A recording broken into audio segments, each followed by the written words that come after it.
Nous sommes le 16 décembre 1917 à Minehead, dans le Somerset, en Angleterre. Ce jour-là naît un futur géant de la science-fiction, Arthur C. Clarke. Son œuvre ouvrira de nouvelles sphères à l'imaginaire et marquera de son empreinte la littérature comme le cinéma. Comment est-il devenu cet auteur incontournable, capable d'inspirer l'un des monuments du 7e art avec son légendaire 2001, l'Odyssée de l'espace ? Comment a-t-il su conquérir l'esprit des passionnés de SF, mais aussi celui du grand public ? Bonjour à toi Nixonaute et bienvenue dans ce Nixplorer dédié à Arthur C. Clarke, l'une des grandes légendes de la science-fiction. De ses études en physique et mathématiques à la collaboration mythique qui donna naissance à 2001, l'Odyssée de l'espace, voici l'histoire d'un visionnaire atypique.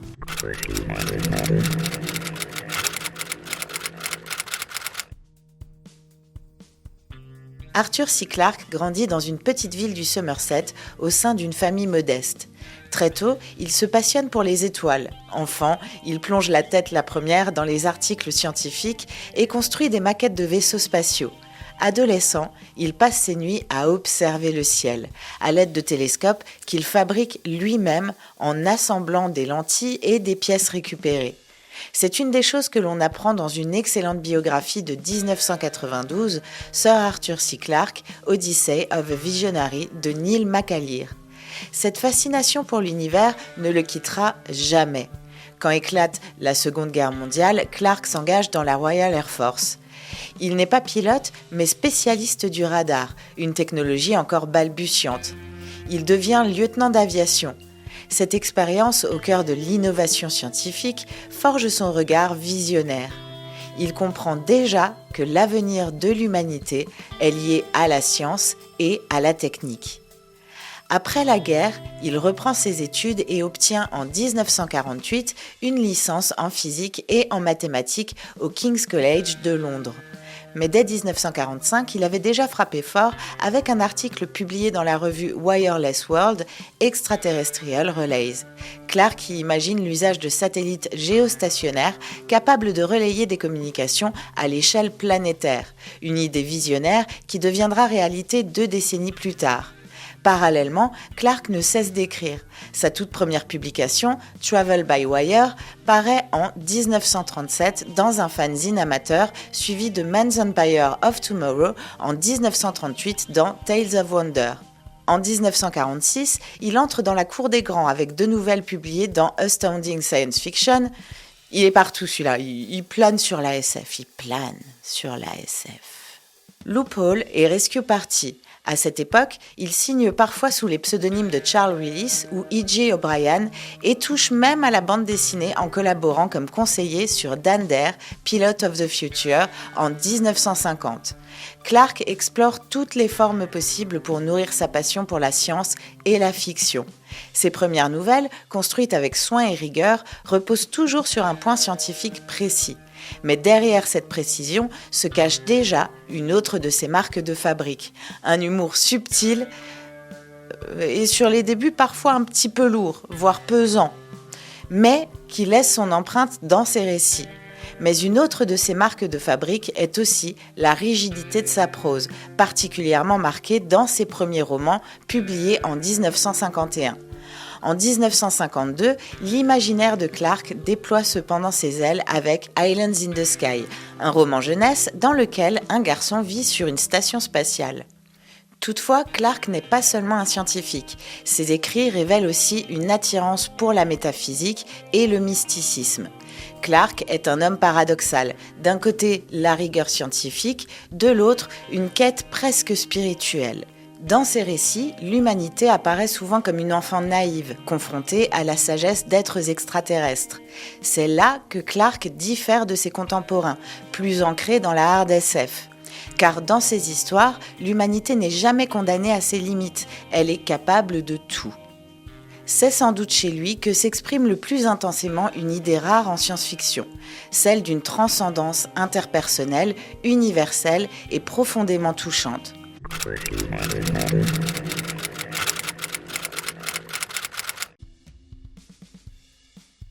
Dès la fin des années 40, Arthur C. Clarke s'impose comme une voix incontournable de la science-fiction. Ses nouvelles et ses romans ne se contentent pas de divertir. Ils explorent avec une précision scientifique et une portée philosophique les destins possibles de l'humanité.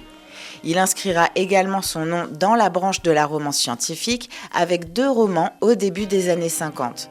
Against the Fall of the Night, ou Contre la chute de la nuit, et un autre de ses premiers chefs-d'œuvre, Childhood's End, ou Les enfants d'Icare. Ce roman met en scène une humanité guidée par des extraterrestres bienveillants vers une transformation radicale. C'est une œuvre qui illustre parfaitement le paradoxe clarkien, un récit d'une rigueur scientifique implacable, mais traversé par une dimension mystique et spirituelle. Il participe ainsi à l'apogée de ce style, la romance scientifique britannique, avec ses 2 romans qui sont toujours plébiscités par les critiques. À noter aussi The Sentinel, ou La Sentinelle, une histoire dans laquelle les humains découvrent un artefact extraterrestre créé par une espèce se trouvant sur la Lune. Ce récit deviendra bien plus tard la base de 2001, l'Odyssée de l'espace, et Clarke écrira également le scénario du film du même nom avec Stanley Kubrick. On reviendra sur ce point un peu plus tard. En 1956 paraît The City and the Stars, ou La Cité et les Astres. Les étoiles. Pas le désastre, les étoiles, les astres. C'est un récit superbe dans lequel Clarke imagine un futur si lointain que le souvenir des ennemis ayant chassé les humains, alors explorateurs des galaxies, a été oublié. Dans cette fresque vertigineuse où une vie dure des milliers d'années, il oppose la sécurité d'une cité éternelle mais totalement close à l'appel irrésistible de l'exploration. Dans ce livre, Alvin naît différent des autres. Contrairement à chacun dans la cité de Diaspar, il naît pour la première fois, alors que les autres ne connaissent jamais vraiment la mort puisqu'ils se réincarnent au cours des millénaires. Ce roman incarne l'un des thèmes majeurs de Clarke. L'humanité est faite pour aller plus loin, toujours plus loin. Alvin, ce jeune homme vivant dans une cité utopique, trouve un vaisseau extraterrestre après de multiples aventures. Clarke avait commencé à travailler sur cette histoire depuis 1937. Oui, il faut laisser le projet arriver à maturation quand même. Et ça valait le coup. Et c'est l'une de ses œuvres les plus mémorables. Cette histoire entraînera aussi Clarke sur les chemins de la musique grâce à sa collaboration avec David Bedford en 2001. En effet, Bedford avait créé une cantate sur la base de La Cité et les Astres et Clarke a animé des moments de narration entre les mouvements musicaux lors d'une représentation en 2001. Avec la version longue de ce roman, Clarke signe l'un des récits les plus marquants de la percée ou rupture conceptuelle de la science-fiction. Donc là, on va faire une parenthèse pour expliquer ça, puisque c'est important pour comprendre l'apport de Clarke au mouvement de la science-fiction. Minute intellectuelle. Le conceptual breakthrough ou rupture conceptuelle est l'un des mécanismes les plus fondamentaux de la science-fiction, bien souvent au cœur du récit. Il désigne un bouleversement radical des paradigmes de pensée, une transformation profonde de la perception. Alors par exemple, le passage d'une vision géocentrique à une vision héliocentrique du monde. La science-fiction excelle à dramatiser ces basculements intellectuels à travers des histoires où l'univers paraît d'abord familier avant de se révéler totalement altéré. Beaucoup de récits structurent cette révélation autour d'un protagoniste non conformiste qui met en question les évidences perçues, dévoilant à travers lui que le monde n'est pas ce qu'il croyait, comme dans Non-Stop de Brian W. Aldiss ou Time Out of Joint de Philippe K. Dick. Ce procédé permet au lecteur et au personnage d'expérimenter une métamorphose cognitive qui est le propre, parfois implicite, de la science-fiction. Fin de la parenthèse. Mais revenons en arrière puisque Clarke ne s'arrête pas là. Dans les années 60, les nouvelles de Clarke sont peu présentes dans les magazines de science-fiction.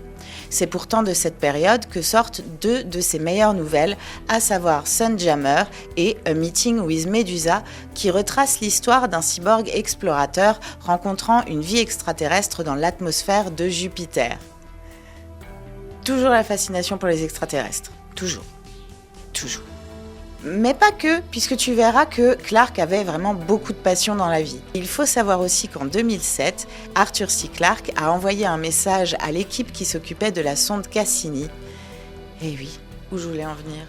Tout simplement parce que ça lui rappelait 2001 l'Odyssée de l'espace. Jupiter, Saturne. Bon, là on parle de Jupiter, Cassini c'était Saturne, mais bon, tu as l'idée. C'était un passionné. Mais dans les années 60, Clarke se consacre essentiellement à l'écriture d'ouvrages non romanesques, portant sur l'exploration sous-marine.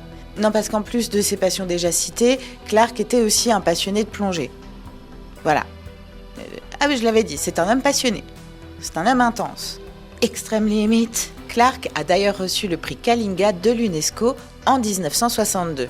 Définitivement, il n'était pas n'importe qui. On reconnaît là la patte de Clarke qui mêle à ses histoires de fiction des idées spécifiques abordées dans des articles factuels. Ses ouvrages de non-fiction pèsent lourd dans sa reconnaissance. Il y expose des principes importants comme la prédiction, les études prospectives et même les lois de Clarke.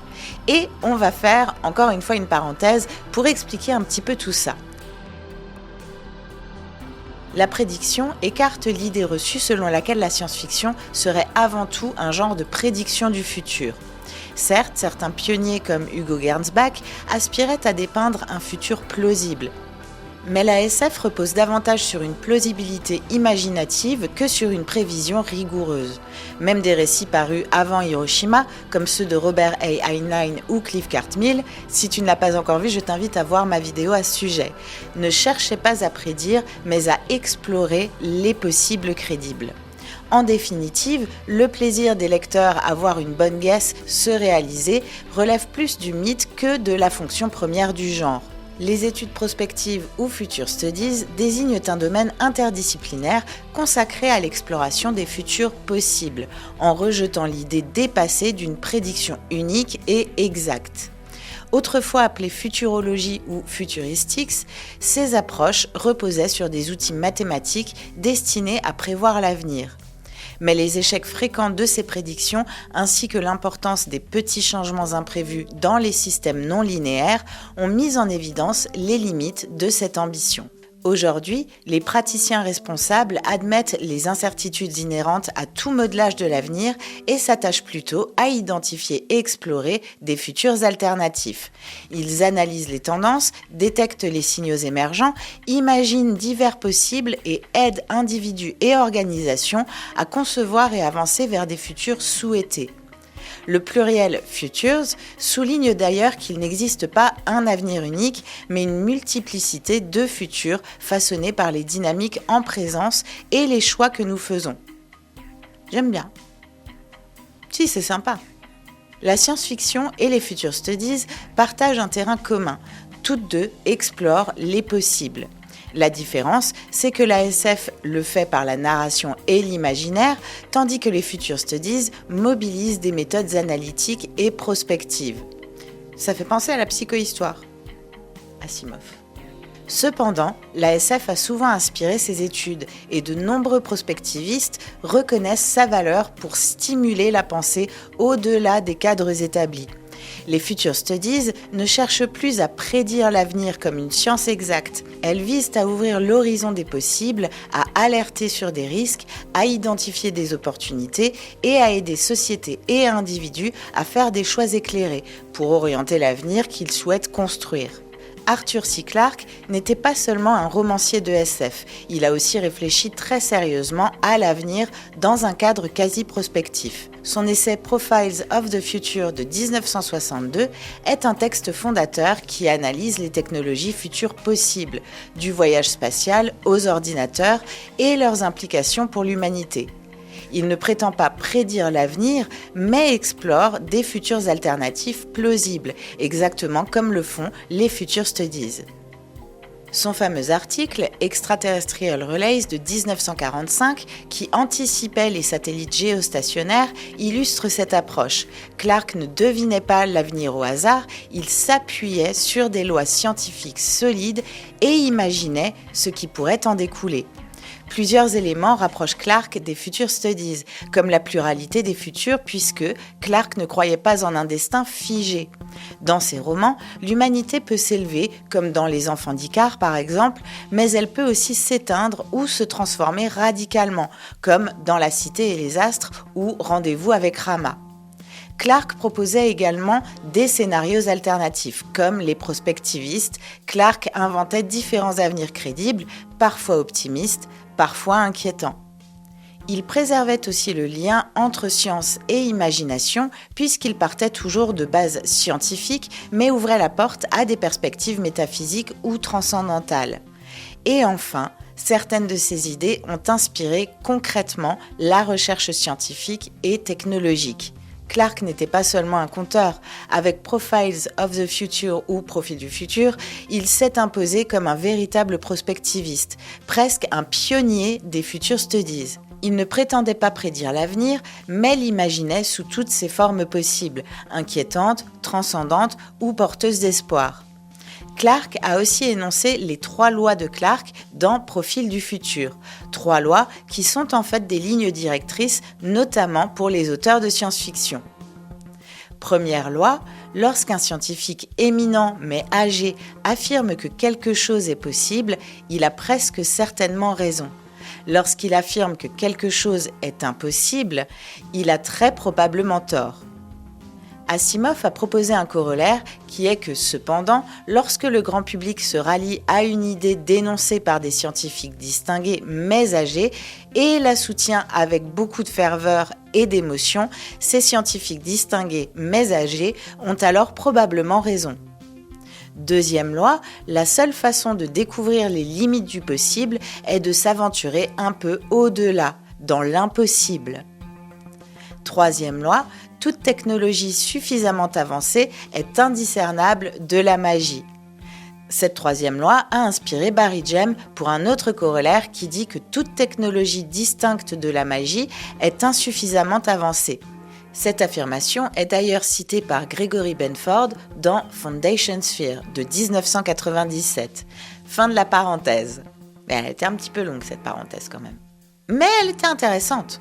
Véritable touche-à-tout, comme on l'a vu, Clarke a aussi été rédacteur en chef adjoint du magazine Science Abstracts de 1949 à 1950, avant d'être écrivain à temps plein. Il a également gagné une notoriété mondiale en commentant les missions lunaires d'Apollo. Un peu touche-à-tout. Un tout petit peu. Tout au long de sa carrière, Clarke alterne entre nouvelles courtes et grandes fresques.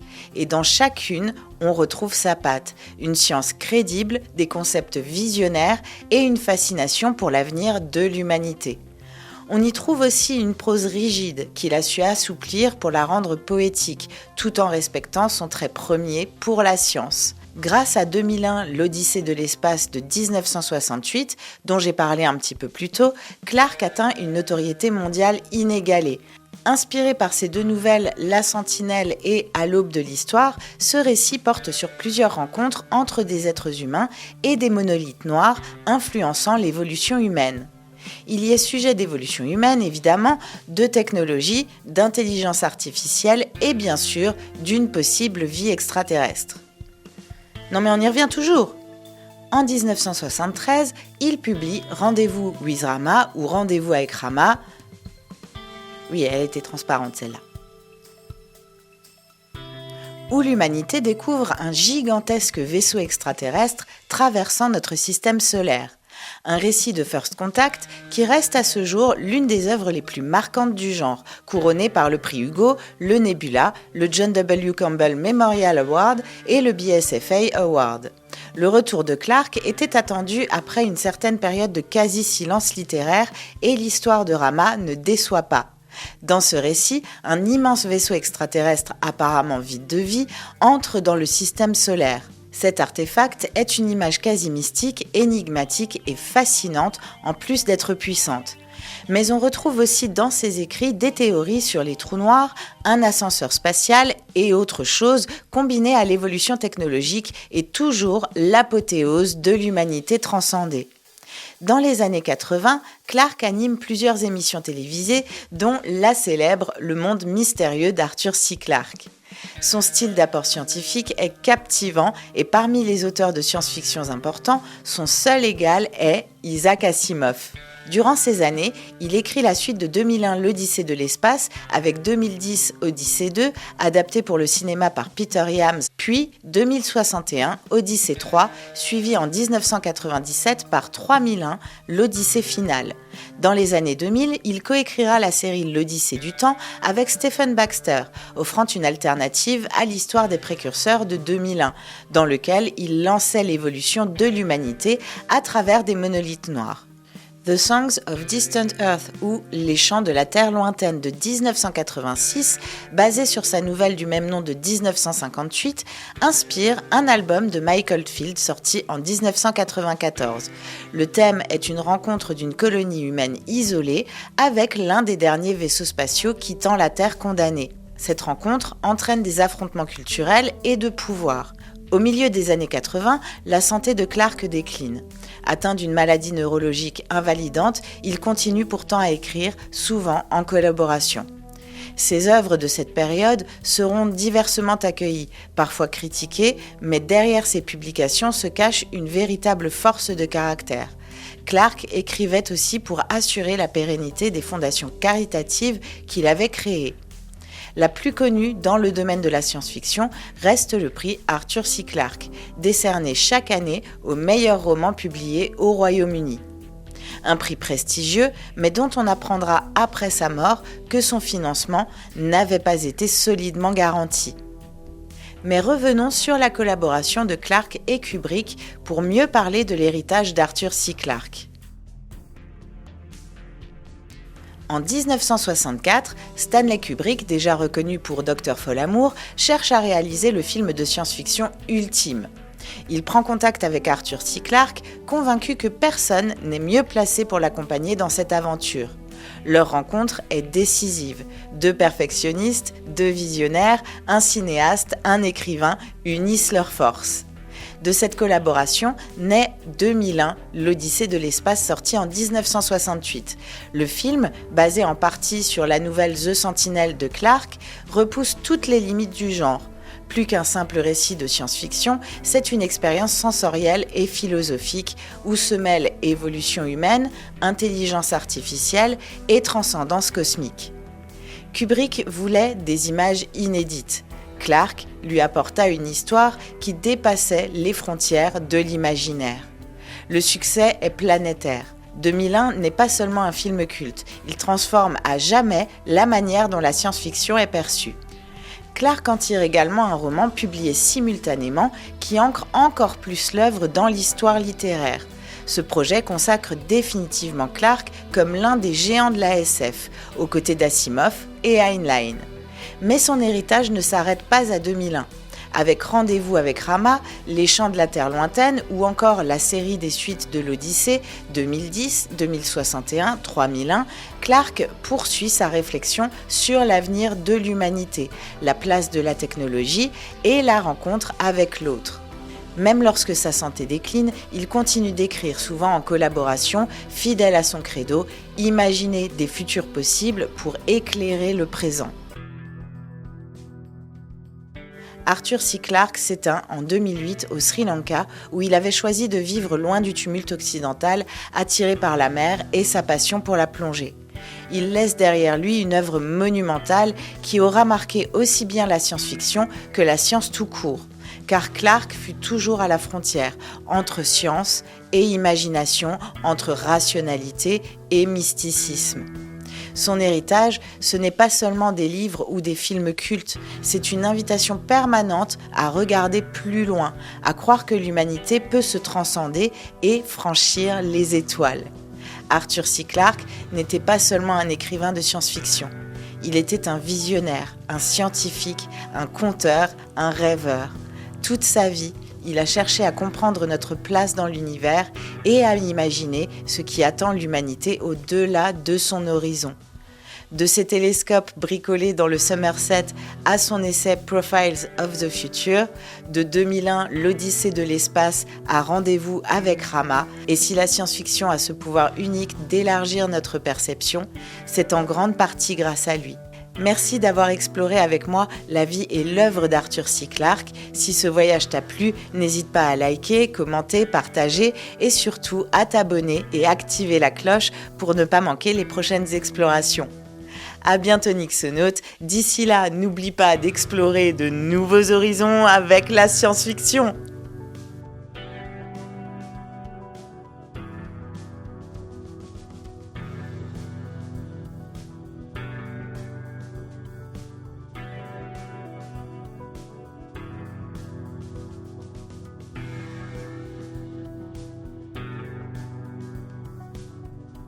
Can you prove that it didn't happen?